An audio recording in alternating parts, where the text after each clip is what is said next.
Mana yang boleh ya? Yang Pak nak bilang. Bismillahirrahmanirrahim. Assalamualaikum warahmatullahi wabarakatuh. Waalaikumsalam warahmatullahi wabarakatuh. Alhamdulillahirrahmanirrahim. Hari ini sesuai dengan agenda setelah kita melaksanakan tugas pokok sesuai dengan kewajiban kita juga akan melaksanakan pertemuan untuk kegiatan diseminasi dari beberapa ribu guru yang telah mengikuti pelatihan pembelajaran mendalam. Dan dalam kesempatan ini juga ucapkan terima kasih kepada Bapak Ibu semuanya yang sudah hadir sesuai dengan permohonan juga bahwa kegiatan ini mudah-mudahan ini menjadi pembiasaan dan kebiasaan kita ketika selesai area pelatihan itu melaksanakan proses diseminasi. Karena penting bahwa selesai pelatihan itu bukan hanya untuk pribadinya saja, tapi harus bisa ditularkan, apakah itu ilmu, pengetahuan atau keterampilan yang sudah diterima. Dan untuk yang selanjutnya, di sini ada rekan-rekan kita dari 3 orang ini yang mewakili sekolah kita sebagai peserta pelatihan mendalam untuk guru. Mereka sudah mengikuti pelatihan selama 5 hari. Tentunya banyak ilmu yang sudah mereka dapat dan akan berbagi dengan kita. Dan untuk teknisnya nanti silakan rekan-rekan yang sudah mengikuti pembelajaran kami membagi materinya saja supaya nanti bisa tersampaikan meskipun tidak secara utuh karena keterbatasan waktu, tapi rekan-rekan bisa menyampaikan poin besar yang memang penting untuk kita. Dan mudah-mudahan pertemuan ini tidak cukup hanya dengan diseminasi hari ini saja, tapi bisa berproses berjalan diskusi-diskusi itu pada ruang-ruang pertemuan-pertemuan yang biasa Bapak Ibu lakukan. Nah itu misalnya ketika pulang sekolah kita melaksanakan komunitas belajar, mengaktifkan kembali komunitas belajar. Untuk yang selanjutnya saya persilakan kepada rekan-rekan silakan membagi untuk tugasnya terlebih dahulu. Nanti mungkin kita supaya tidak terlalu panjang materinya, kemudian dengan diskusinya, jadi satu pemaparan itu bisa dibuka dengan diskusi kita kalau memang ada yang perlu didiskusikan. Saja dipersilakan waktu untuk penyampaiannya kepada rekan-rekan. Bismillahirrahmanirrahim. Assalamualaikum warahmatullahi wabarakatuh.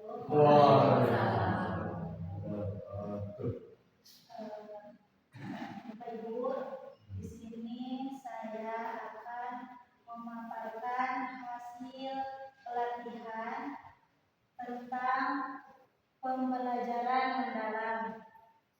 Dalam pembelajaran mendalam itu ada 7 modul. Insya Allah saya akan menyampaikan modul 1 sampai 3. Pak Ahmad modul 4, 5, Bu Irna 6, 7. Nah, sekarang kita mulai dari modul pertama yaitu tentang pola pikir bertumbuh. Kalau orang berpikir dengan growth mindset, maka dia yakin masalah yang hanya sedikit itu jalan keluarnya banyak. Karena itu jangan menyerah, jangan putus asa, yakinlah ada jalan keluarnya. Terus yang selanjutnya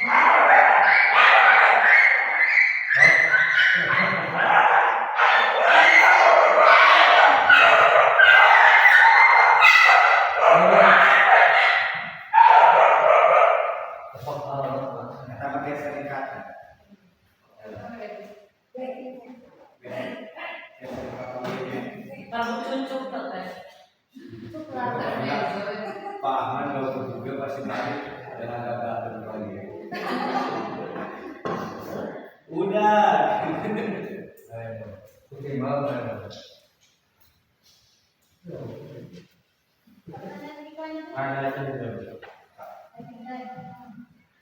Yang selanjutnya ada konsep pola pikir bertumbuh atau PPB.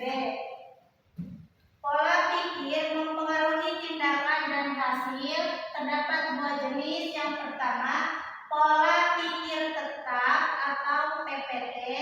Yang kedua ada pola pikir bertumbuh atau PPB. Apa itu PPT? Apa itu PPB? PPT itu menganggap kecerdasan atau keterampilan bersifat tetap. Jadi tidak berkembang, itu wae. Nah, tidak ada berkembang. Nah, untuk pola pikir bertumbuh, ya percaya bahwa kemampuan bisa dikembangkan melalui usaha dan belajar. Jadi yakin kalau kita belajar itu bakal kita lebih berkembang, pola pikir kita akan berkembang. Nah, yang selanjutnya langkah berpindah dari PPT ke PPB. Kenali suara PPT. Yang kedua, sadar bahwa kita punya pilihan.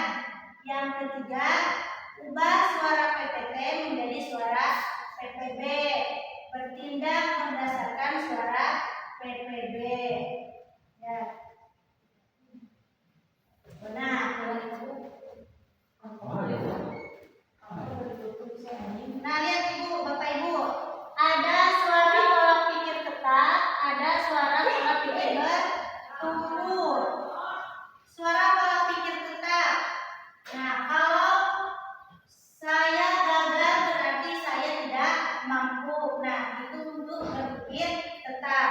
Kalau pola pikir bertumbuh, kalau saya gagal berarti saya harus belajar lalu mencoba lagi. Jadi tidak putus asa. Jadi ingin terus berkembang, bertumbuh. Nah, pola pikir tetap.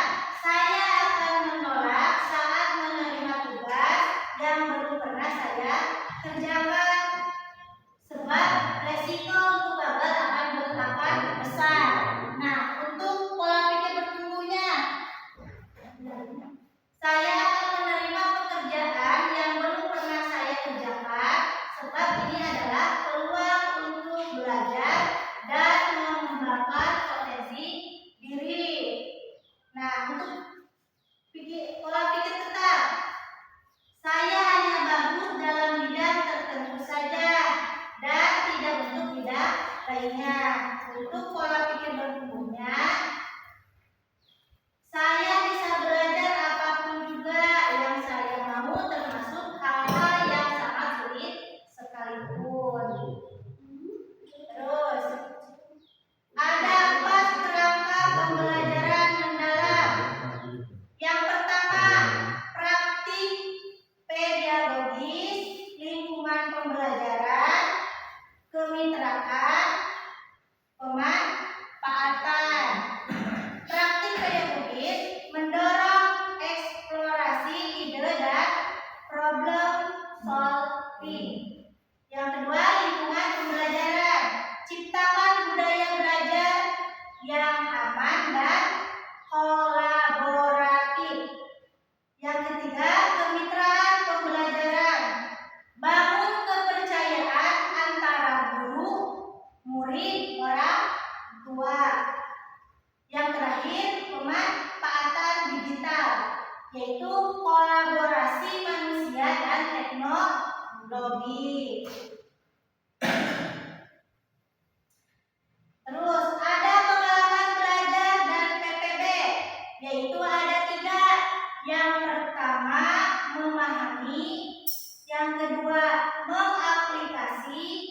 Yang ketiga, merefleksi. Memahami itu butuh kekuatan saat menghadapi kesulitan. Yang kedua, mengaplikasikan. Kembangkan kreativitas dan berpikir kritis. Yang ketiga, merefleksi, yaitu evaluasi pembelajaran dan perbaiki kekurangan. Terus, prinsip pembelajaran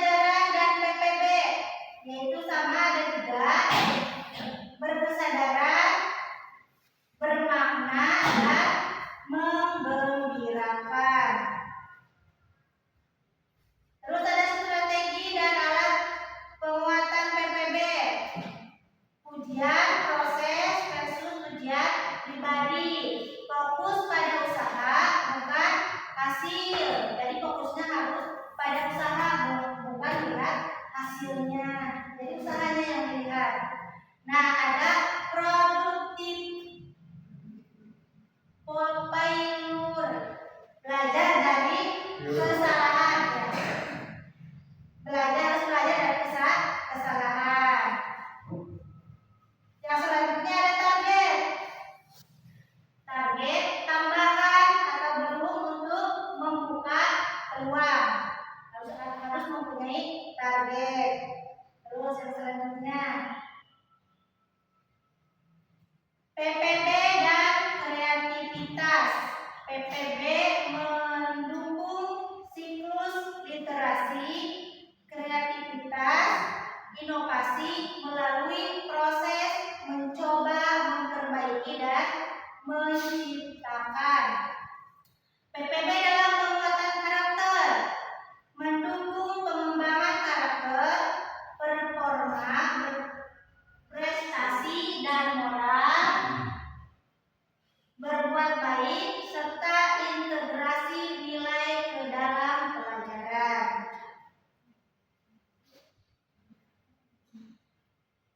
Nah, untuk modul 2-nya itu modul 1. Untuk modul 2-nya tentang konsep dan kerangka pembelajaran mendalam.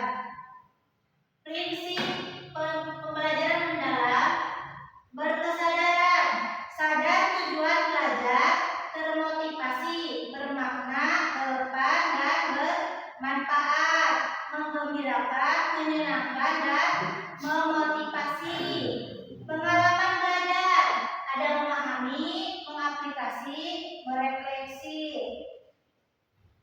Terus,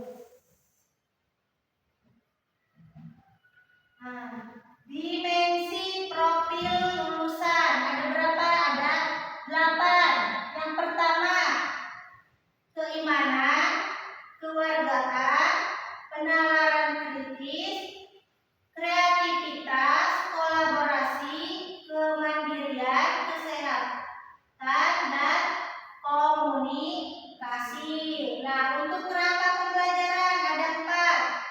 Praktik pedagogis, kemitraan pembelajaran, lingkungan pembelajaran, pemanfaatan digital yang tadi.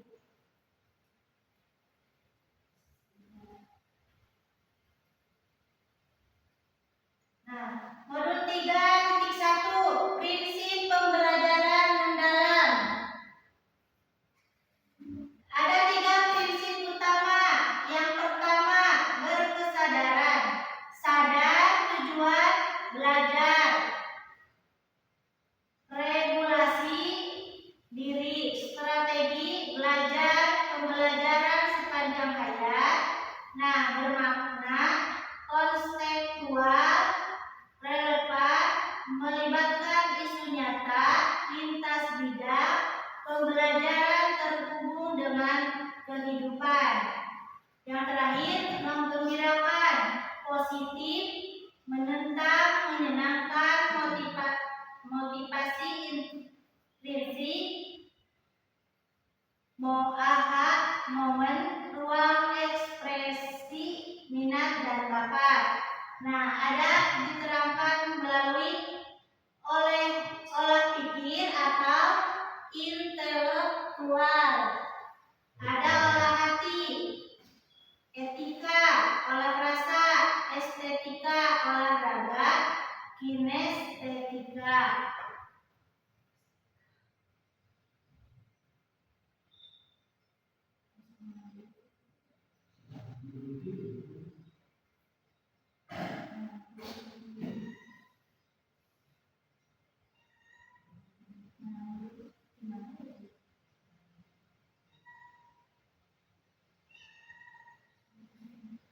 Untuk selanjutnya modul 4,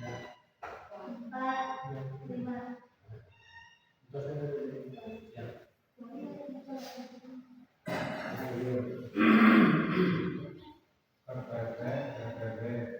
Assalamualaikum warahmatullahi wabarakatuh.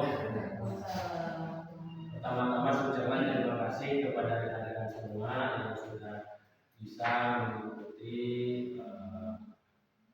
acara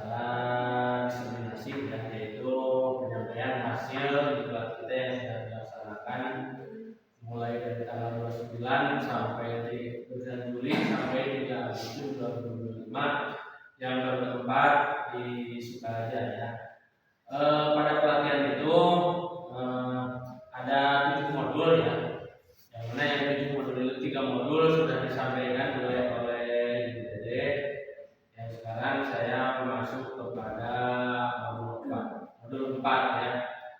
Untuk mempersingkat waktu karena ini tidak bisa masuk ke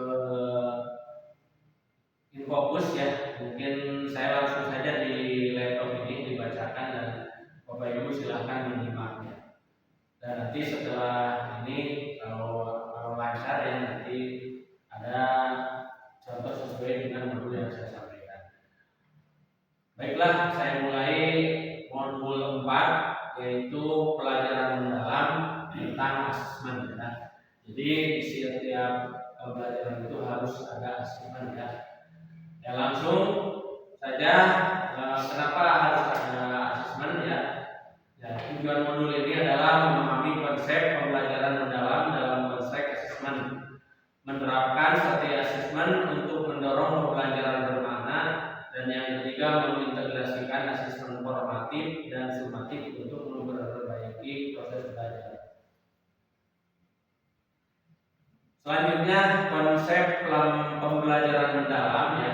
Konsep pembelajaran mendalam itu satu, berfokus pada pemahaman konsep, keterampilan berpikir kritis, dan pemecahan masalah.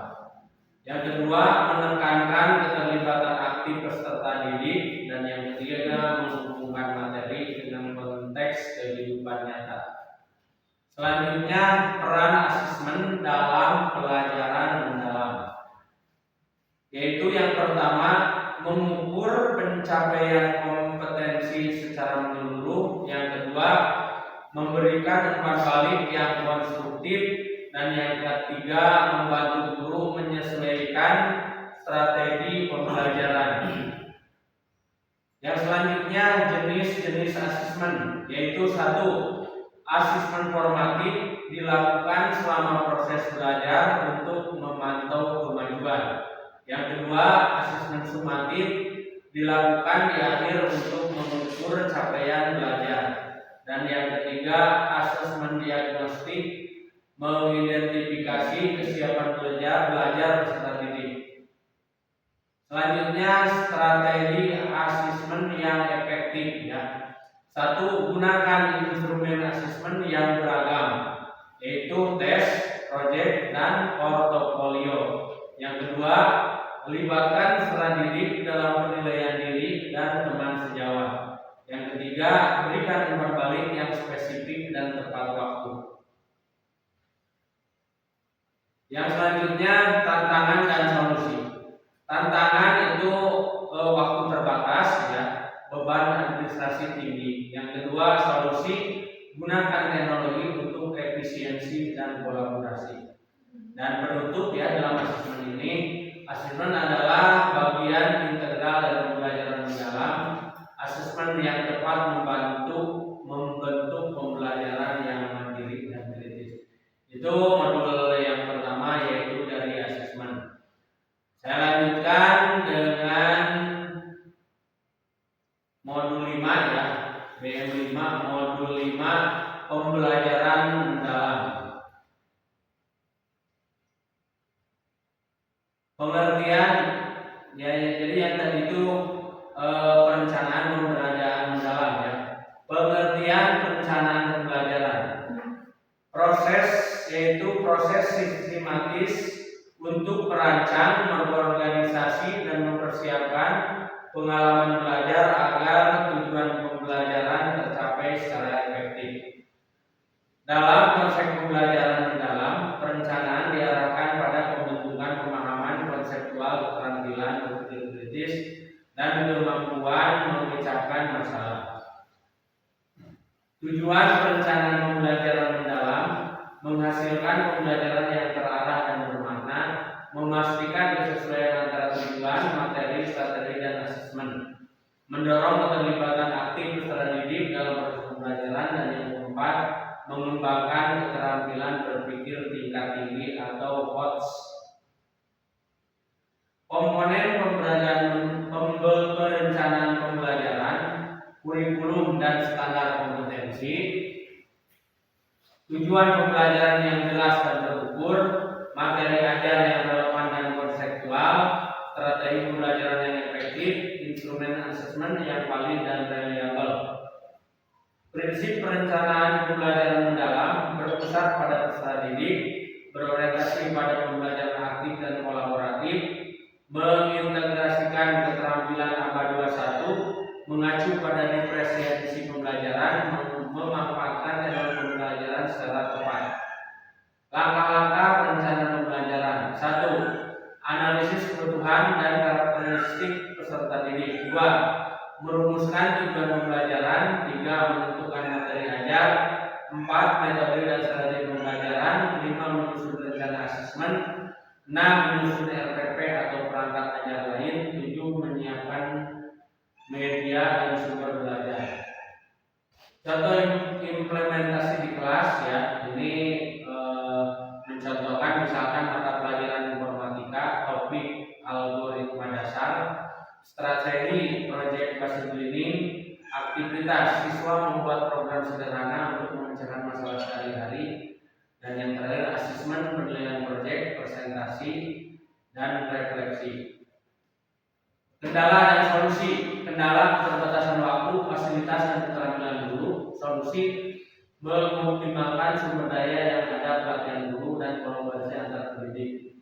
Kesimpulan, perencanaan pembelajaran mendalam adalah kunci keberhasilan proses. Rencana yang yang matang memfasilitasi tercapainya tujuan secara optimal. Yang terakhir, guru berperan sebagai desainer pembelajaran yang inovatif dan adaptif. Itu dari 2 modul. Selanjutnya saya akan mencoba kalau ada yang di laptop itu boleh tertukar tempat dulu. WA-nya sudah dibuka ya, multi api kiriman ya.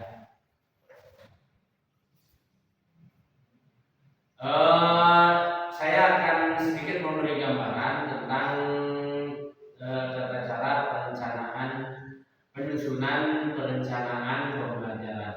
Yang mana kalau kita sudah memahami ya dalam perencanaan ini, kita membuat perencanaan pembelajaran atau RPP atau pembelajaran itu bisa selesai dalam 5 menit atau 10 menit ya. Karena sudah disediakan prompt, ada juga aplikasinya.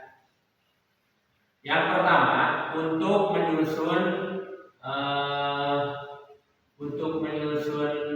perencanaan pembelajaran kita harus menentukan dulu CPTP ya, capaian pembelajaran dan tujuan pembelajaran.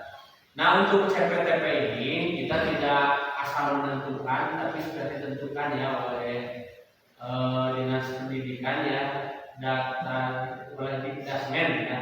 Nah, kita lihat di sini seperti apa ya. Nah, di sini pembelajaran mendalam ya.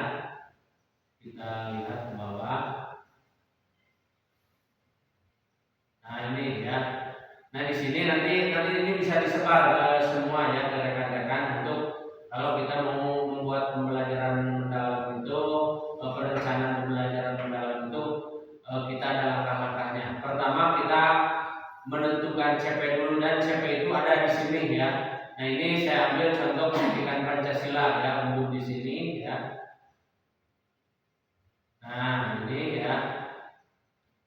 Capaian pembelajaran pendidikan Pancasila ya, kita lihat ke bawah ada tujuannya ya, karakteristik. Nah, ini ada elemen ya, di dalam pembelajaran itu ada elemen ya. Kalau di pelajaran Pancasila PK-nya ya, elemennya ada Pancasila, ada elemen UUD NRI tahun 1945, ada elemen Bhinneka Tunggal Ika, dan yang terakhir elemen NKRI ya. Nah, kita mengambil elemen yang pertama Pancasila ya. Nah, Pancasila. Nah, di sini kita untuk menentukan CP-nya itu ya dari sini ya. Nah, nanti kalau Bapak Ibu membuka ya, ini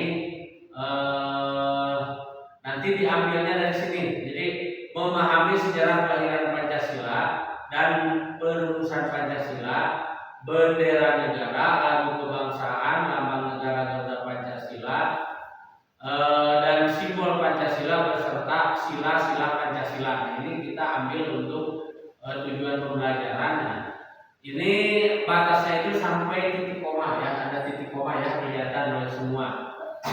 Nah, itu yang pertama, mengambil CP-nya dari sini.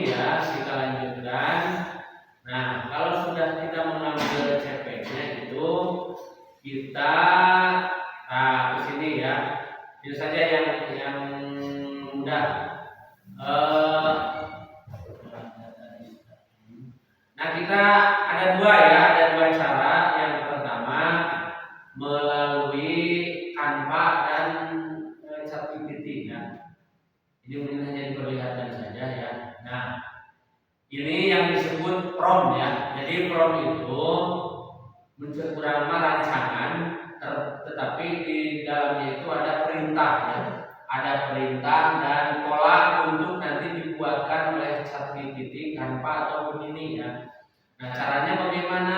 Nah, kami kemarin itu mencoba yang ChatGPT kalau tidak salah ya. Ya, yang ini. Ya, di sini kan buatkan rencana. Nah, ini untuk menyuruh kepada AI itu harus seperti ini ya. Ini sudah dibuatkan dari sana, kita hanya mengisi titik-titiknya. Buatkan rencana pelaksanaan pembelajaran dalam bentuk dokumen yang elegan dengan gradasi warna yang terberat dengan cara capaian pembelajaran. Capaian pembelajarannya yang tadi yang saya tunjukkan itu masukkan di sini ya, di titik-titik, dan tujuan pembelajarannya masukkan di sini. Nah, ini karena banyak yang harus dirubah ya, ke bawah harus banyak diisinya.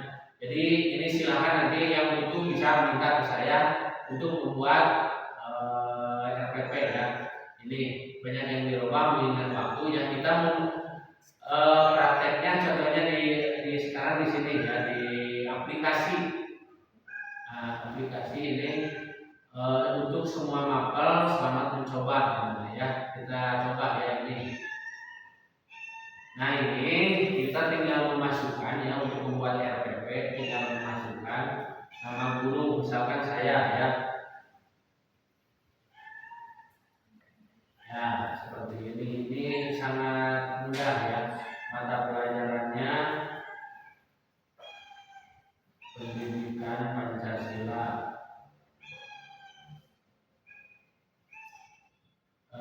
Terus topik pembelajaran misalkan ini kita lihat hasilnya nanti ya, sejarah kelahiran Pancasila.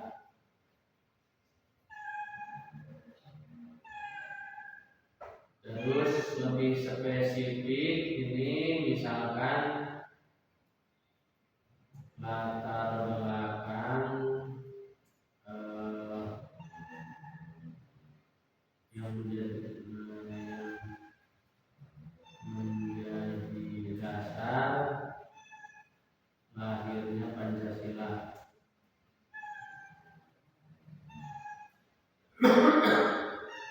Mulai dari masa prasejarah, masa kerajaan Nusantara,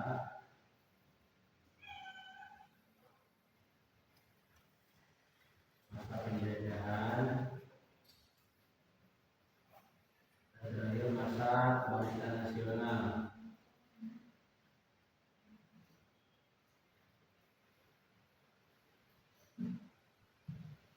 Nah, ya. Terus nama sekolah dulu, nanti kan langsung ada ya. SMPN Kata 2 Karanggal. Terus alokasi waktu ini karena itu 3 jam ya, 3 jam pelajaran. Terus ini harus dimasukkan di dimensi profil lulusan. Ini 3 ya, kolaborasi dan kewargaan. Nah, langsung kita klik di sini ya. Sekarang belum ada apa-apa ya, bawahnya ya masih kosong. Nanti kalau diklik ini, kalau sukses ini langsung ada ya. Kita tunggu ya. Nah, ya ini hasilnya. Makanya saya bilang tadi yang mencapai 10 menit ya. Langsung ada ya, perencanaan pembelajaran mendalam SMP Pasile. Pembelajaran berbasis problem solving, pemecahan masalah. Identitas nama Ahmad Yusuf, topik sejarah kelahiran Pancasila Pasile. Sekolah SMP 1 Karanggal, mapel pendidikan Pancasila, alokasi waktu 3 jam. Nah, kita lihat ya, identitas saya peserta didik, materi pembelajaran, generasi profil kelulusan, desain pembelajaran ya, ada capaian pembelajaran, ada lintas disiplin ilmu, tujuan pembelajaran, topik pembelajaran, ada akhlak pedagogi, kemanfaatan pembelajaran, komunitas peduli, lingkungan pembelajaran, pemanfaatan digital, pengalaman belajar, langkah-langkah pembelajaran awal, berkesadaran dan bermakna. Ya. Nanti dibaca lebih ininya ya. Yang kedua, inti memahami berkesadaran. Dua, mengaplikasi bermakna dan menggembirakan. Tiga, merefleksi bermakna menggunakan kesadaran. Tiga, menutup berkesadaran. Ada asesmen pembelajaran ya, ada contoh soal sudah ada, asesmen pada proses pembelajaran, metode sikap ya, indikator sikap, pengetahuan, lembar kerja juga ada ya, LK atau LKPD ya. Terus aspek kinerja, asesmen pada akhir pembelajaran, ada soal tes juga ya, ada soal tes, ada produk, kriteria penilaian produk ya, seperti itu. Nah ini mungkin ya sekedar mungkin untuk rekan-rekan yang ingin menyiapkan, karena pembelajaran itu kan harus terdiri dari perencanaan, pelaksanaan, dan evaluasi yang terdiri dari tiga.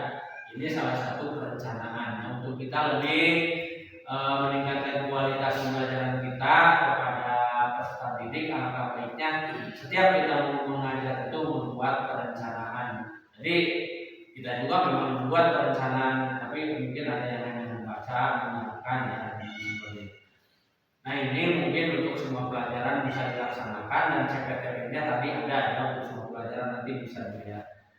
Nah itu saja mungkin yang dapat saya sampaikan mengenai modul asesmen dan modul perencanaan pembelajaran. Sudah saya sampaikan dan sudah saya kasih contoh cara membuat perencanaan pembelajarannya. Itu saja yang dapat saya sampaikan. Terima kasih atas perhatiannya.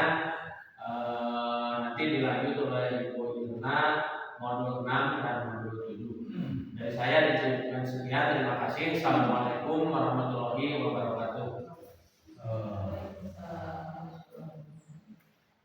Assalamualaikum warahmatullahi wabarakatuh. Waalaikumsalam. Selanjutnya saya akan memaparkan modul 6 dan 7. Modul 6 yaitu pemaparan tentang pembelajaran mendalam. Di sini saya akan mendefinisikan apa itu pembelajaran mendalam. Pendekatan yang memuliakan dengan menekankan pada penciptaan suasana belajar dan proses pembelajaran yaitu berkesadaran, bermakna dan menggembirakan melalui olah pikir, olah hati, olah rasa dan olahraga secara holistik dan terpadu. Apa itu ciri-cirinya? Nah, di sini saya akan menyebutkan ketiga ciri dari pembelajaran mendalam. Yang pertama, berkesadaran. Pembelajaran aktif, termotivasi, regulasi. Berarti siswa dan siswi itu ketika Bapak Ibu sudah berada di kelas, mereka itu harus punya kesadaran tersendiri ya untuk menerima materi pelajaran yang akan disampaikan oleh Bapak Ibu guru. Kemudian yang kedua, bermakna, relevan, aplikatif, mengkonstruksi dan pengetahuan. Jadi pembelajaran yang disampaikan Bapak Ibu guru itu tentunya bermakna, ya harus bermakna bagi mereka. Kemudian yang ketiga, menggembirakan. Sudah jelas ya, ketika kita menyampaikan materi pembelajaran di kelas, Bapak Ibu guru itu harus anak didiknya itu merasa gembira ya, tidak boleh jenuh, tidak boleh bosan. Itu dengan cara apa? Misalnya pembelajaran yang positif, kemudian bisa juga isi dengan reading ya, ketika mereka sudah mengantuk, sudah lelah ya, kemudian ada emosional terhubung. Selanjutnya kerangka pembelajaran mendalam. Dimensi profil lulusan itu terdiri dari 8 dimensi. Yang kedua, prinsip pembelajaran yaitu berkesadaran, bermakna, menggembirakan. 3, pengalaman belajar yaitu memahami, mengaplikasi, merefleksi. 4, kerangka pembelajaran terdiri dari praktik pedagogis. 2, kemitraan pembelajaran. 3, lingkungan terakhir pemanfaatan digital. Kemudian selanjutnya pengalaman belajar PS. Yang pertama memahami, itu pengetahuan esensial, aplikatif, nilai dan karakter. Kemudian yang kedua mengaplikasi, penerapan dalam konteks nyata. Kemudian yang ketiga evaluasi proses dan hasil regulasi diri. Jadi ketika memberikan contoh kepada anak kita itu tentunya harus misalnya mereka itu harus dikaitkan dengan contoh dalam kehidupan sehari-hari ya, karena anak itu kalau tidak memberikan contoh dalam kehidupan sehari-hari mereka itu sulit ya untuk menerima materi dari kita. Tentunya kalau contohnya itu dalam kehidupan sehari-hari biasanya mereka itu langsung ya akan paham. Begitu ya Bapak Ibu. Kemudian selanjutnya transformasi peran guru dalam ekosistem. Yang pertama guru sebagai aplikator, dua guru sebagai kolaborator, tiga guru sebagai pengembang budaya belajar. Nah, apa saja peran guru dalam pembelajaran mendalam? Aplikator, guru menstimulasi peserta didik untuk mencapai tujuan pembelajaran dan kriteria kesuksesan pembelajaran dengan berbagai strategi serta memberikan umpan balik untuk menstimulasi setiap level pencapaian yang lebih tinggi. Kemudian yang kedua, kolaborator, guru membangun kolaboratif inquiry dengan peserta didik, rekan sejawat, keluarga, masyarakat, mitra profesi dan masyarakat. Kemudian yang ketiga, pengembang budaya belajar. Guru memberikan kepercayaan dan peluang mengambil resiko kepada peserta didik untuk mengembangkan kreativitas dan berinovasi dan melibatkan peserta didik dalam mengembangkan pemahaman belajar serta menciptakan lingkungan pembelajaran yang mendukung. Kemudian perencanaan pembelajaran mendalam. Ada identifikasi terdiri dari mengidentifikasi kesiapan peserta didik, dua memahami karakteristik materi pelajaran, tiga menentukan dimensi kelulusan, dua desain pembelajaran terdiri dari menentukan capaian pembelajaran, dua menentukan topik pembelajaran yang konseptual dan relevan, tiga mengintegrasikan lintas disiplin ilmu yang relevan dan dengan topik. Kemudian yang keempat menentukan tujuan pembelajaran, lima menentukan kerangka pembelajaran atau praktik pedagogis, kemitraan pembelajaran, lingkungan pembelajaran dan pemanfaatan digital. Kemudian asesmen pada awal terdiri dari pada awal pembelajaran, kedua asesmen pada proses pembelajaran, tiga asesmen pada akhir pembelajaran. Kemudian yang terakhir pengalaman belajar. Yang pertama merancang pembelajaran dengan prinsip berkesadaran, bermakna dan menggembirakan. Dua merancang tahapan pembelajaran dengan langkah-langkah kegiatan awal, inti dan pendukung. Kemudian yang ketiga mendeskripsikan pengalaman belajar, memahami, mengaplikasi dan merefleksi. Contohnya misalnya dalam pelajaran bahasa Indonesia ya, anak itu bisa disuruh membuat drama ya atau karya tulis yang lain, misalnya cerpen ya. Kan tentunya anak itu kan terlebih dahulu menentukan topik, kemudian tentukan tokohnya siapa saja ya, seperti itu. Kemudian capaian pembelajaran opsional, lintas disiplin ilmu, tujuan pembelajaran, topik pembelajaran, praktik pedagogis, kemitraan pembelajaran opsional, lingkungan pembelajaran, pemanfaatan digital.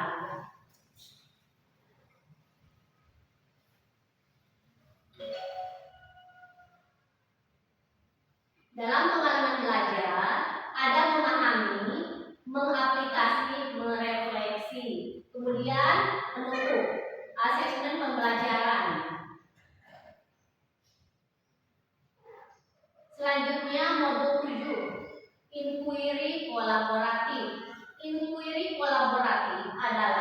pendekatan berbasis tim yang memungkinkan guru untuk bekerja sama dalam mengidentifikasi tantangan di kelas. Tentunya Bapak Ibu guru biasanya ketika menghadapi peserta didik itu kan ada tantangan berbeda-beda ya. Misalnya anak itu susah diajak untuk bekerja sama ketika menerima proses pembelajaran, ada yang mengantuk, ada yang mengobrol dan sebagainya. Kemudian yang kedua, prinsip berbasis data, kolaborasi setara, budaya reflektif, terstruktur tapi fleksibel, fokus pada murid, berkelanjutan, kontekstual.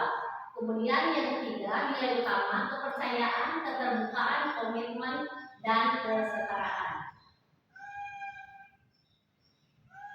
Kemudian siklus. Siklus itu terdiri dari 4 bagian.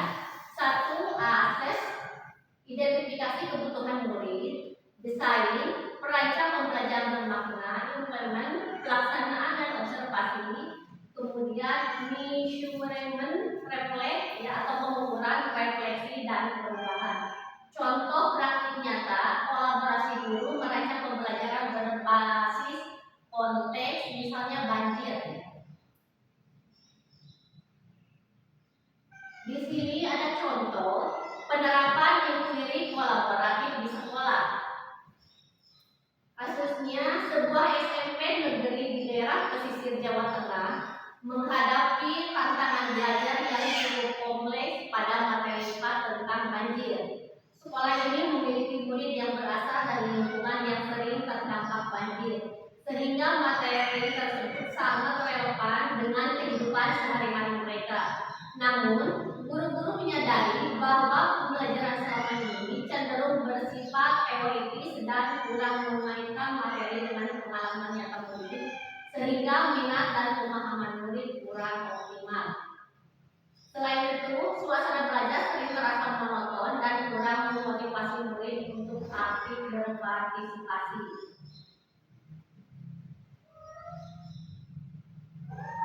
Mungkin hanya itu Bapak Ibu yang bisa saya sampaikan. Contohnya sudah saya sebutkan semuanya ya karena panjang ya. Itu hanya sebagian contoh. Terima kasih. Wassalamualaikum warahmatullahi wabarakatuh. Waalaikumsalam warahmatullahi wabarakatuh. Terima kasih dan tepuk tangan untuk rekan-rekan kita.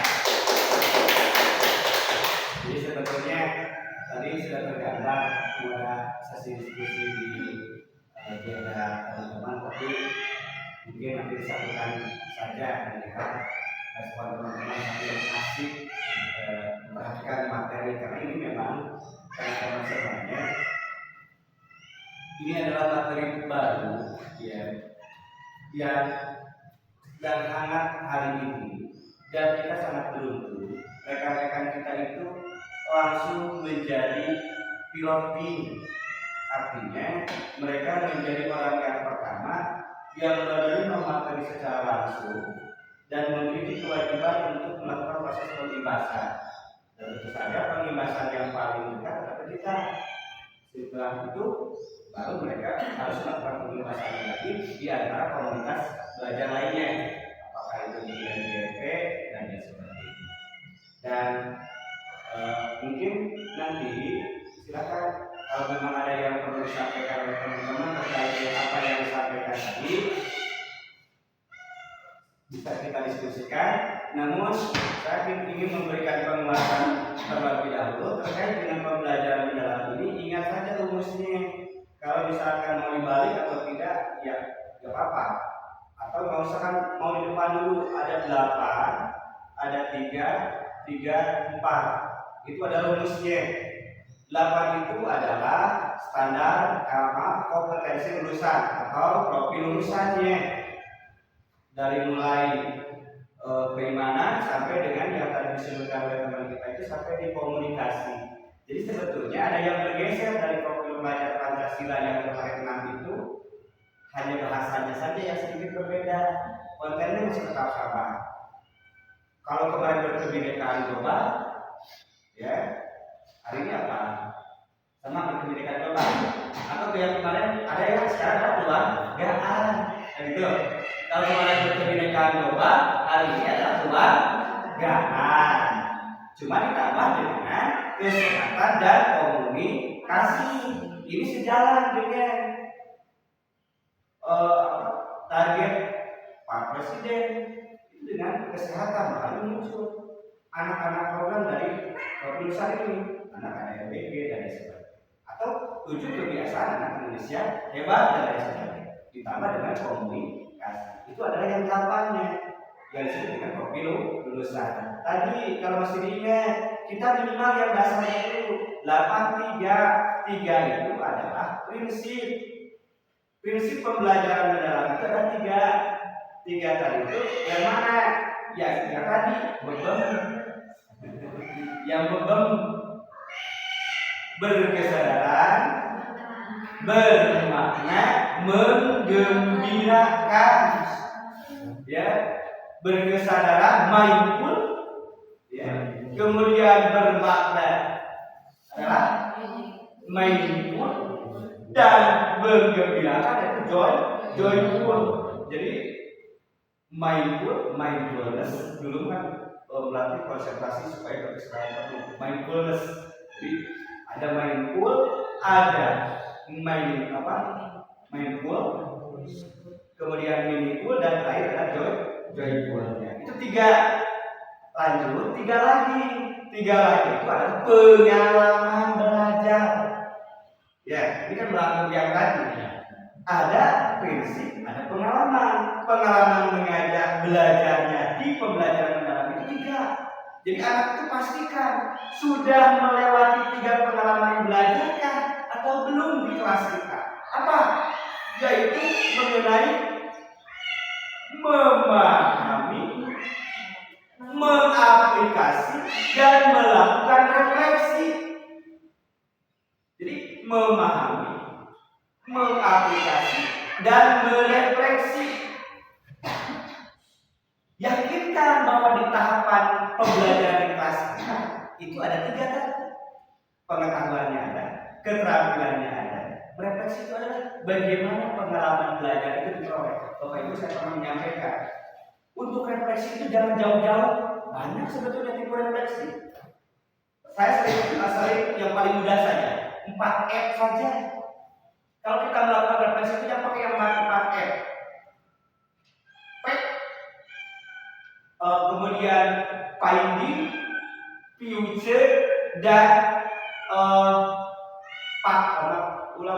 fakta, ya.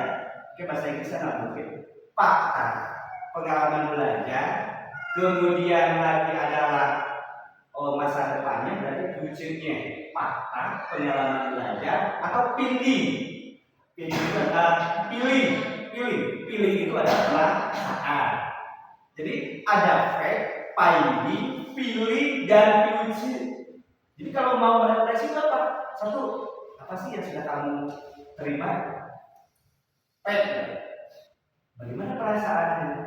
Pilih, ya. Kemudian ada lagi apa yang kamu peroleh tadi itu kan finding. Kemudian setelah ini apa yang akan kamu lakukan? Itu adalah di future-nya. Jadi itu adalah refleksi. Cara sulit, terlalu banyak. Setiap ayat pembelajaran buat saya. Anak-anak setelah pembelajaran apa yang kamu rasakan? Senang, bosan. Itu kan refleksi. Apa yang kamu peroleh hari ini? Saya belajar, kamu belajar. Kita lupa. Karena sudah selesai ya, terima kasih sama itu. Tidak ditanya, bagaimana perasaan anak? Dan kita juga jangan pernah marah ketika anak duduk merefleksikan apa yang mereka rasakan. Bosan, Pak, mundu. Kritik itu adalah perlu kita dengar dan harus selalu, karena dia adalah proses perbaikan. 3 itu adalah pengalaman belajar. Yang terakhir 4 itu 8-3-3-4 itu adalah kerangka pembelajaran. Kerangka pembelajarannya itu adalah praktik pedagogis. Yang keduanya itu adalah lingkungan belajar. Yang ketiganya adalah kemitraan. Yang keempatnya adalah pemanfaatan digital. Jadi proses pembelajaran itu harus melibatkan 4 tadi. Bagaimana praktek pedagogisnya? Praktek pedagogisnya berarti apa? metodenya mau seperti apa, keilmuannya mau seperti apa, itu praktek pedagogis. Yang kedua lingkungan belajar. Lingkungan belajarnya mau seperti apa? Ulah jangan sampai anak-anak itu monoton. Barisnya itu rapi, anak memperhatikan. Buatkan lingkungan belajarnya yang lebih baik, nah, seperti ini. Coba bayangkan oleh Bapak Ibu, kalau misalkan belajar belajar seperti ini, tanpa saling menoleh satu sama lain. Kalau kita saling menoleh, ayo menutan, artinya terlihat gerak-geriknya. Atau tidak harus selalu di kelas, lingkungan kita luas, kelas kita banyak. Setelah apa? Luar, pasir, pipa, di IPA, lem utama itu di bawah, tapi lem terbuka itu adalah di tengah. Tapi tidak di IPA, bahasa Inggris bisa, PKN bisa, itu lingkungan. Yang ketiga adalah kemitraan. Jadi kemitraan itu bukan hanya dengan dunia usaha, dengan orang luar, puskesmas, bukan hanya itu, tapi kepala sekolah dengan guru ini membangun kemitraan, guru dengan guru membangun kemitraan, bahkan siswa dengan guru harus terbangun kemitraan. Ada mitra kumaha. Mitra itu bukan atasan bawahan, mitra itu adalah kesejajaran. Jadi ada posisi di mana siswa dan guru itu berada pada posisi sebagai mitra. Kemarin kita sudah banyak mitra dengan anak diberikan kesempatan untuk membuat atau mengolah sebuah kegiatan. Betul kan? Di kita itu seperti itu. Artinya kita sudah memberikan kesempatan kepada mereka untuk membuat menjadi sebuah kemitraan. Kita hanya posisinya melihat, memantau dan sebagainya. Itu ada kemitraan. Jadi harus terbangun. Yang terakhir adalah pemanfaatan di digital. Ciri dari pembelajaran mendalam pada proses pembelajarannya melibatkan juga alat-alat digitalnya. Internet ada, Chromebook ada, Infocusnya ada. Kenapa tidak dimasukkan ke dalam ruang-ruang kelas itu sebagai media dengan menggunakan memanfaatkan digital? Maka kalau kerangkanya itu sudah satu kesatuan, maka kita sudah mencapai kerangka pembelajaran mendalam. Kalau misalkan baru 3, satunya diabaikan, mungkin masih belum lengkap. Tapi kalau ini kerangkanya, maka tadi harus ada 4 tadi. Tujuannya yang mana? Kan harus dicantumkan bahwa tujuan akhir kita adalah 8 profil lulusan. Semuanya 4-3-3-8 atau 3-3-4-8 atau 8-3-3-4 semuanya dibingkai dengan materi pilihan yang terakhir. Semuanya dibingkai dengan sebuah hubungan. Dengan sebuah hubungan yang disebut dengan inquiry kolaboratif. Inquiry kolaboratif itu adalah apa? Memanfaatkan ruang-ruang untuk berdiskusi, mencari masalah. Kan ulama menghindari masalah. Bisa saja kita mencari masalah.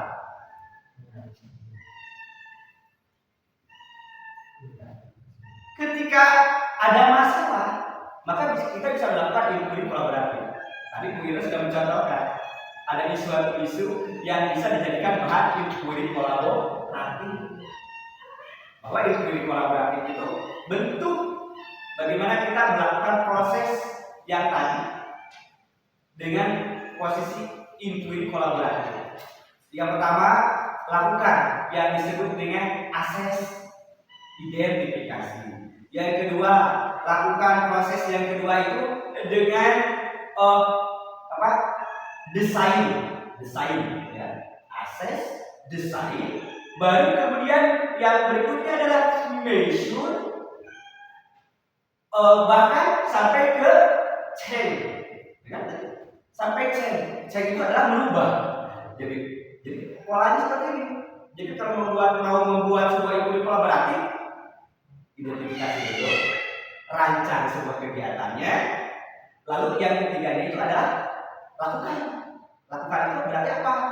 Implementasi, akses, desain, implementasi, measure, sampai dengan change. Ya. Artinya harus ada apa? Evaluasi, refleksi, dan tindakannya atau mengubah. Apakah yang sudah kita lakukan ini sudah sesuai? Kalau ada perlu perbaikan, lakukan, yaitu dicarikan. Maka ketika melakukan dari kegiatan itu sudah dalam bentuk sudah perbaikan. Ini penguatan. Jadi kalau dirangkum dari yang materi yang tadi, intinya sebetulnya itu kan, ya sampai dengan apalagi kalau kita sudah berbicara masalah yang smart, yang diterima juga ya, tidak ada yang smart, ya. Yang tadi disebutkan penilaian selama ini atau kumaha jangan kurang praktek guru minimal ada 4 rangka dalam rencana pembelajaran. Yang pertama di RPP itu apa? Komponen ini. Komponen ini.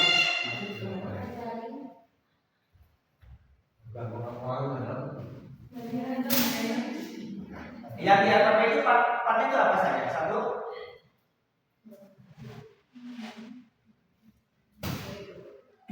Yang satu apa? Yang RPP-nya, komponennya. Nah, ini ada desain. Ada kan tuh? Engkau itu apa? Yang pertama itu adalah apa? Nah, yang pertama ada identitas, yang kedua adalah desainnya, yang ketiga ada pengalaman belajar, yang keempatnya adalah asesmen. Asesmen itu tadi sudah disampaikan Bapak Ibu, banyak asesmen itu. Diagnostik, formatif, sumatif. Ada as, or, op. Yang kata lima, lewat ya istilahnya. Ada as, or, op itu penting. Assessment, as learning, assessment, for learning, assessment, of learning. Tuh, kan itu bukan. Ya. Itu adalah ada yang di awal proses dan setelah diagnostik, formatif, sumatif. Selama ini kita sumatifnya satu, padahal sumatif itu bila perlu dilakukan, Pak Brahma selalu menyebut sumatif itu adalah yang terakhir. Padahal sumatif yang terakhir itu tidak wajib. Jika Bapak Ibu sudah memiliki nilai sebelumnya yang dianggap selesai pembelajaran, itu kan ulangan. Kan ulangan itu adalah selesai pembelajaran. Karena yang selama Ibu nilai di proses pembelajaran namanya penilaian formatif. Sikap, keterampilan, baik itu melalui tes, ditanya lagi, itu tesnya apa? Formatif. Karena sudah biasa. Cuma istilah-istilah itu tadi. Jadi sebetulnya pembelajaran mendalam ini adalah sesuatu yang sudah biasa kita lakukan. Yang berbeda adalah mengenai istilah. Sudah sangat jelas. CBSA juga, CBSA, pakem, ya kurtilas itu sama di dalamnya itu tidak lepas dari itu. Jadi cuma yang sejarah kita lakukan itu adalah tes diagnostik. Tes diagnostik itu adalah tes untuk mengukur sejauh mana kemampuan awal siswa, termasuk kesiapan, termasuk mengidentifikasi anak ini psikomotor, anak ini auditory, kinestesis.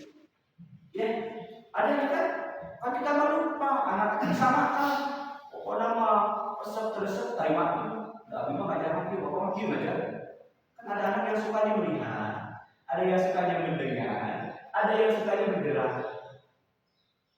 ada yang sukanya olahraga. Pasti ketika diberi matematik dia akan berusaha seumur hidupnya. Di awal sampai akhir dia bergerak tidak cicik. Tapi kalau Bu Fitri misalkan atau Bu Istina jago dalam identifikasi, dia maunya itu bergerak dan sebagainya. Dia pun permainan matematika ini dalam bentuk banyak bergerak. Dia senang pasti. Seperti itu juga bisa dipraktekkan. Nah, itu saja sebagai penguatan yang tadi.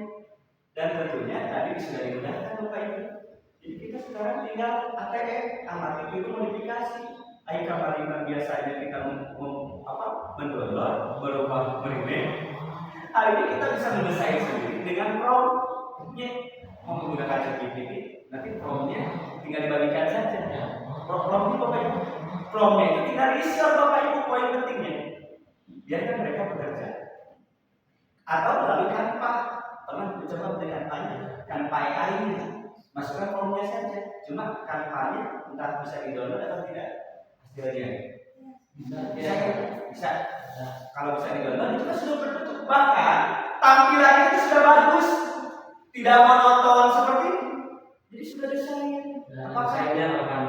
Apakah misalnya harus seperti dulu?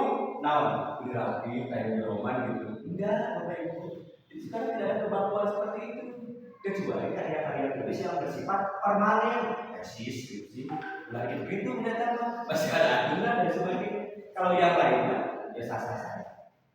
Nah itu, jadi form ini maka coba saja, buat satu saja. Atau tadi kuncinya Bapak Ibu bagaimana bisa pintar dalam menentukan tujuan yang diambil dari CP. Awas, udah lebih kaki begitu mau mengisi rapor baru lagi menentukan tujuan. Padahal tujuan itu harus diambil dari CP dan CP itu harus dipetakan karena kita masih tetap satu fase di fase D. Artinya materi itu bisa disampaikan dalam 3 tahun. Maka jika ada yang berbeda dengan SMP lain, misalkan di kelas 7, 8, 9, tidak jadi masalah. Tadi kita sudah memetakan, makanya petakan dulu pastinya, CPTP-nya dulu pasti. Kalau kita menyebutkan CP-nya, lihat kalimatnya.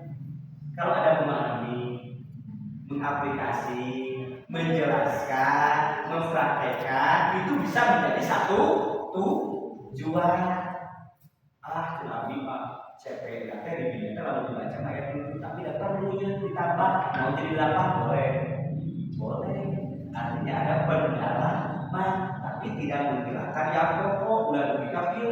Tujuan yang pokok dihilangkan, baru tujuan yang lain. Itu. Jadi sekali lagi terima kasih teman-teman. Yakin tidak akan cukup dengan satu kali pertemuan. Dan yang paling penting adalah teman-teman mau membuka informasi dan mau belajar minimal tadi kata Pak Asep. Tadi pagi sudah menerima bahan. Percuma kalau bahan itu hanya cukup dilihat tidak dibuka. Tapi ketika dibuka dan dipelajari itu akan menjadikan sebuah yang bermanfaat. Ya, makanya silakan teman-teman, saya percaya semuanya bisa belajar, termasuk juga nanti yang mengikuti pelatihan coding seperti apa sih coding dan sebagainya, actionnya seperti apa, ini juga nanti perlu waktu khusus kita untuk menerima juga materi terkait dengan codingnya, karena coding ini adalah hal yang baru. Ya, coding, jadi ada coding dan kecerdasan artifisial. Coding Bapak Ibu ketika memasukkan di Google mencari sesuatu itu sudah coding. Jika mencuri itu coding itu adalah pemrograman. Sedangkan AI-nya, kecerdasan artifisial, ini juga sudah menggunakan kecerdasan artifisial. Ya. Dengan menggunakan AI yang sudah ada banyak sebetulnya. ChatGPT, Gemini, AI. Bahkan sekarang ada lagi AI ini ada temennya, Cici. Teman AI ada Cici ya. Dia mendengar, jadi bukan hanya satu-satunya ChatGPT, AI itu. Saya juga mengenai AI, maka ketika ada AI, ada Cici. Coba buka Cici. Bapak misalkan buka Cici. Cici itu formnya sama. Jadi Cici itu ketika dibuka Cici, cuma kata orang, saya tidak terlalu banyak menggunakan AI. Jadi Cici itu kalau ChatGPT terbatas, kalau kita upload file dan sebagainya terbatas, ada durasi waktu besoknya baru bisa lagi. Kalau berbayar kan, ini pengguna. Misalnya kita upload, Bapak Ibu, gampang saja. Kalau Bapak Ibu punya RK, Bapak Ibu RK-nya upload saja ke ChatGPT. Dan ChatGPT akan mengerjakan RK-nya, download lagi, sudah terisi. Itu kan kecerdasan artifisial. Cuma ingat jangan ditelan mentah. Kalau Cici, tuh Cici ada kan? Coba, paman buka cici di atas paman. Kalau itu kan harus dulu. Di atas itu makanan. Nah, yang ini selesai itu. Cici, cici aja. Neng cici, malah neng cici sama bentuknya. Nah, kalau cici sama kan? Tanyakan di sini. Tanyakan saja di sana. Itu kan banyak. Bisa melampirkan payah sama gitu. Cuma ini tidak terbatas. Nah maka teman-teman banyak ada Gemini, ada HP download saja di pasti. Cuma saya bingung apakah ini harus kecerdasan artifisial itu kubit, apakah AI ini harus diperkenalkan ke anak atau tidak? Yang ininya, karena yang diharapkan bukan yang ini, tapi bagaimana mereka bisa membuat dan merangsang kecerdasan mereka itu. Jadi bukan diperkenalkan AI ini kemana? Kemana guru? PR itu tidak akan ada pernah yang tidak mengerjakan. Tinggal masukkan saja dipotong, cukup dipotong, mengerjakan siap datang dengan kejelasan. Cuma kita jangan terlalu percaya dengan jawaban mereka. Hasil akhir adalah kita sebagai manusia. Cuma rata-rata sekian persen dari jawaban mereka adalah benar. Terima kasih lagi. Mohon gunakan AI ini dengan bijak. Ya, tetapi jangan bodohi kecerdasan Bapak Ibu yang lebih cerdas dari kecerdasan AI. Contoh, ketika mau tes sesuatu, Bapak Ibu menggunakan AI, maka kecerdasan Bapak Ibu, ya, bukan dipertanyakan. Jadi sebetulnya kita dibodohi sendiri karena kita ingin mengukur kemampuan kita, malah minta bantuan dengan AI. Ya, kalau tes, tapi kalau hal-hal yang lain, pembodohan. Jangan mempersulit diri. Silakan AI ajarkan ngobrol di pagi sampai sore pasti ya. Dan kita bisa melihat riwayat. Jadi kalau bertanya kalau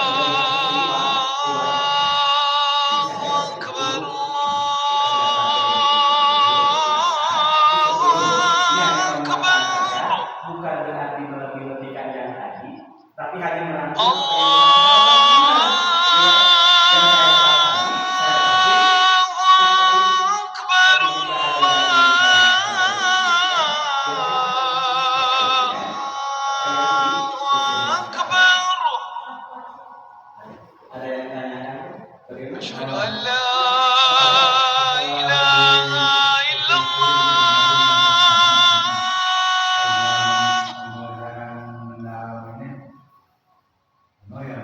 أشهد أن لا إله إلا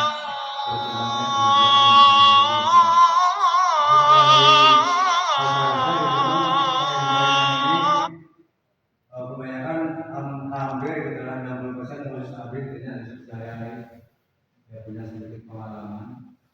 Hampir terus lama cuma beda penamaannya kayak di nama doa depan di berbeda.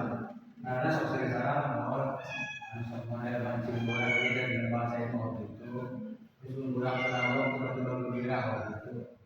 Sebagian mudah cuma istilah penamaan yang berbeda gitu Pak. Bapak dan dinas agak bangun dulu kan termasuk ada regulasi kan dari harapan jika modul hanya dengan modul tapi dijumlah gitu tarasi gitu ada kata regulasi kendaraan atau apa tadi itu ambil kira mahal sedikit. Terus kemudian mengenai 8 skala perusahaan kalau dia seusahakan itu kalau ada nggak diubah kalau ada nggak usah minta di print khusus minta itu dipelajari penilaian dan karena tidak karena itu terjebak dunia pendidikan tidak termasuk guru yang kalau begitu walaupun tidak memperhatikan yang ini juga seperti itu tidak apa-apa tapi nggak begitu karena ini maju gitu ya boleh saja kita ingin ikut apa perkembangan dunia pendidikan dengan sistemnya yang sekarang tapi itu benar misalnya benar Mbak mau speaker pakar media ya salah sebagian mau dibaca buat bahan pembelajaran cuma pengantin dengan tadi pelajaran dengan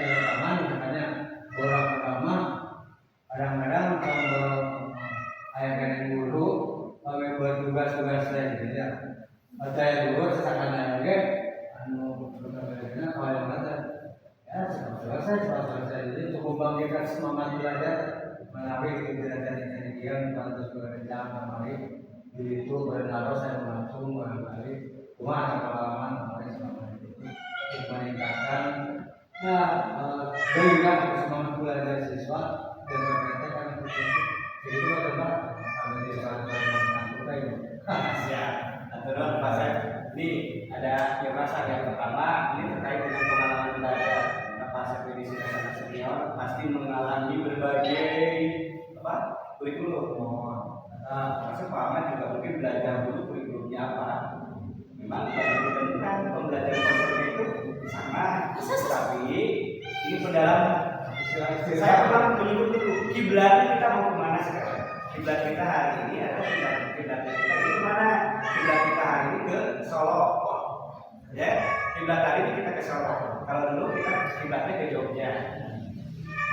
Jogja itu ada yang diajak lewat darat. Kalau hari ini kita kiblatnya itu ke mana? Pamuti, ya. Ke Pamuti itu ke Ahmadan. Itu jadi teori ketiga adalah teori Ahmad Dahlan gitu dan yang tadi ditanyakan oleh Pak Asep mungkin dari pengalamannya, ya mungkin nanti perlu dirasakan juga jawaban dari teman-teman terkait dengan ini dari mengenai daya serap anak itu. Apakah kita ada yang memang tidak mampu untuk mengajar atau memang karena anaknya input kira-kira konsep input. Tapi kalau dihubungkan dengan konsep PPP dan PPP bahwa tidak ada anak yang bodoh, tidak ada anak yang misalkan tidak mampu, karena konsepnya itu harus PPP bahwa kecerdasan itu bisa diubah. Tadi itu dihubungkan bahwa abdi masuk memang wajib dia bisa memang wajib itu sudah konsepnya PPP. Tapi kita wajib abdi memang bisa mulai itu ada sudah konsepnya mungkin ada sudah praktek itu praktek tadi terkait dengan pasien kondisi kita tapi sebelum lagi pasien itu saya bisa berusaha sedemikian Pak menggunakan berbagai tools dan sebagainya, dan dengan negara-negara juga sama. Kita itu sudah berhasil, tapi hasilnya untuk pasien belum maksimal. Ya, ayo berbagi pengalaman.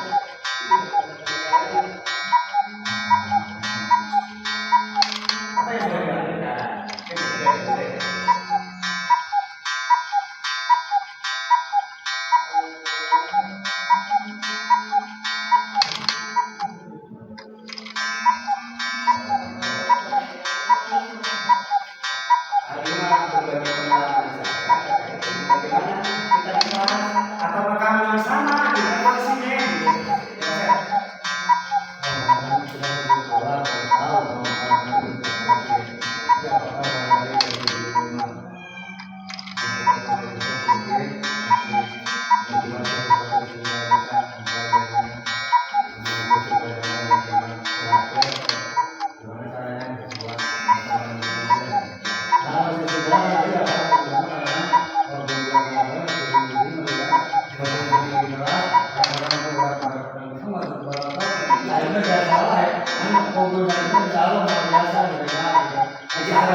Misalnya bisa juga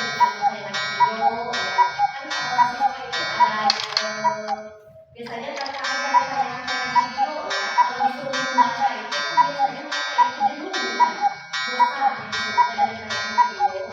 Kemudian kita sebagai guru itu membimbing mereka sampai mereka itu berhasil ya, jadi mau mengikuti pembelajaran kita. Jadi jangan puasa dua kali, jadi coba terus gitu. Bagus, kebetulan terima. Bahkan saya sebagai yang evaluasi kalau itu akan melakukan itu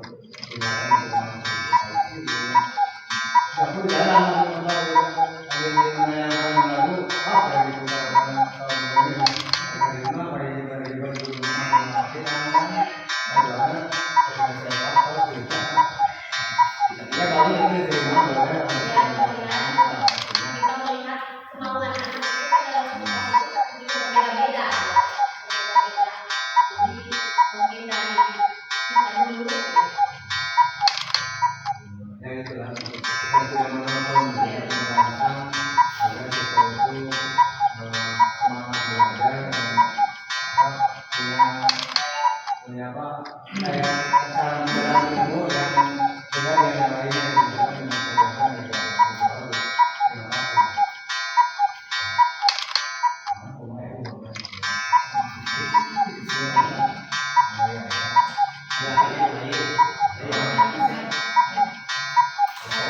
Mungkin dari saya yang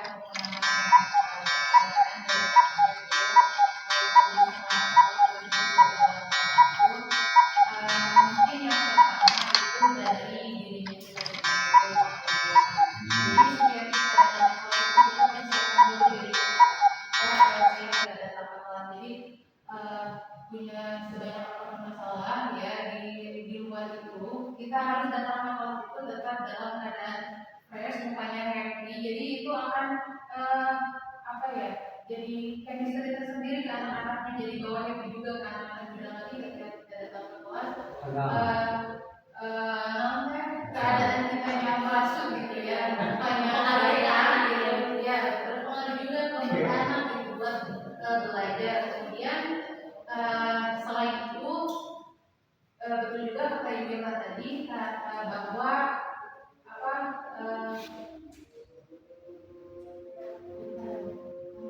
media belajar yang harus bervariasi ya, harus bervariasi. Mungkin itu challenge-nya juga atau tantangan buat kita sebenarnya untuk terus menggali segala sesuatu yang memang sebenarnya baru buat kita, tapi kita tidak boleh apa ya, kita tidak boleh menolak dengan perkembangan tersebut. Kayak misalnya selain menayangkan video, sebenarnya sekarang banyak aplikasi yang bisa kita gunakan untuk media pembelajaran yang lebih menarik di dalam kelas. Contohnya kayak Wordboard, Powerplay, kayak gitu ya. Jadi kita bisa masukin materi ke aplikasi-aplikasi tersebut. Jadi anak nanti kayak termotivasi buat kayak kita apa boro-boro gitu apa sih gitu. Ya, jadi rebutan gitu anak-anak terbuat mengerjakan ke depan, apalagi dengan metode science gitu. Kemudian selain itu mungkin di awal, di tengah-tengah atau di akhir pembelajaran kita bisa menyelipkan ice breaking. Kita lihat situasi anak murid kita, gimana misalkan mereka udah persoalan kami kelihatan ngantuk, kelihatan tidak kondusif, kita alihkan dulu fokus mereka gitu. Kita balikin lagi fokus mereka ke titik awal gitu, gimana supaya mereka fokus lagi belajarnya, kemudian kita bisa lanjutkan lagi. Terima kasih. Pasal ya, banyak ternyata ketika diskusi seperti ini, ya praktik-praktik baiknya, bahkan kita juga tercerahkan. Bapak Ibu ada buka saja apa dulu pernah ya mengikuti kita pelatihan ada apa yang di dalamnya itu banyak sekali aplikasi-aplikasi yang disebutkan. Apakah itu mengubah dengan menjadikan animasi buatan kita kartu, tag menjadi suara, dan sebagainya. Itu bisa menjadi tadi variasi atau inovasi untuk media pembelajaran. Karena jujur saja, maka tadi disebutkan 4 kerangka itu harus hadir. Apa praktik pedagogiknya, suasana lingkungan belajarnya, kemitraannya, dan penggunaan digitalnya. Kalau tadi memang kita ini sama, makanya silakan kelompok ini juga manfaatkan, ya minimal menjadi media alat bantu kita yang wajib. Kenapa show para pengajar itu berhasil? Karena mereka mempersiapkan segala sesuatunya. Dan dulu, kenapa banyak yang tidak berhasil? Jujur, kita tidak pernah mempersiapkan ketika kita berhasil. Apa yang terjadi? Ya tadi sesuatu tidak sesuai dengan apa yang kita ingin.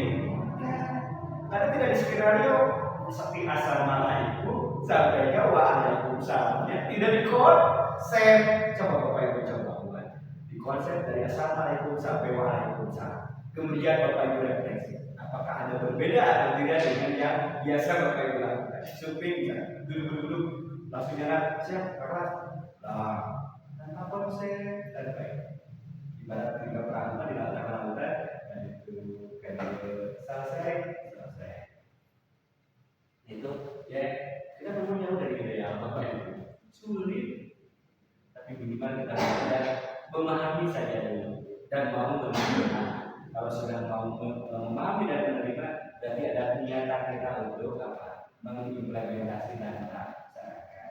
Mungkin itu ya, rekan-rekan yang perlu kita garis bawahi dari sini adalah apa?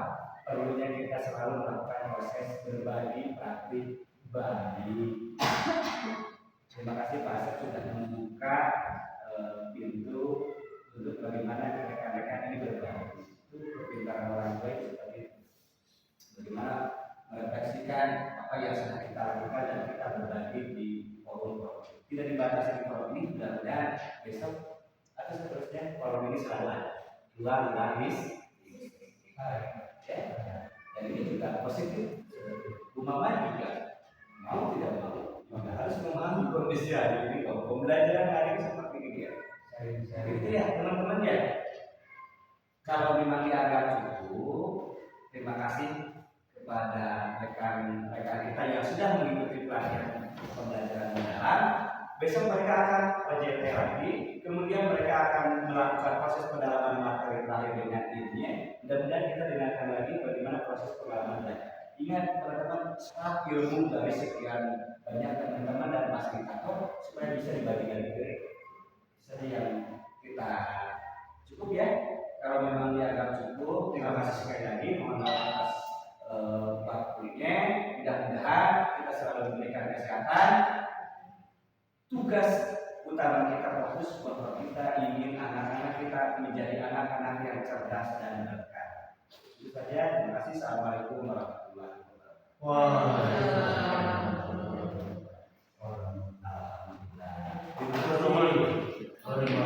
Ini tadi kalau lampu ini tadi jam berapa? Jam 2 ya? Sudah kita coding mulai. Ayo coding ada tuntutan itu? Ya. Kalau sekarang terpenuhi itu. Tapi akhir coding pasti ada, tapi kita juga karena kita sudah terlalu sore. Kita fasilitasi seperti itu apakah minggu besok atau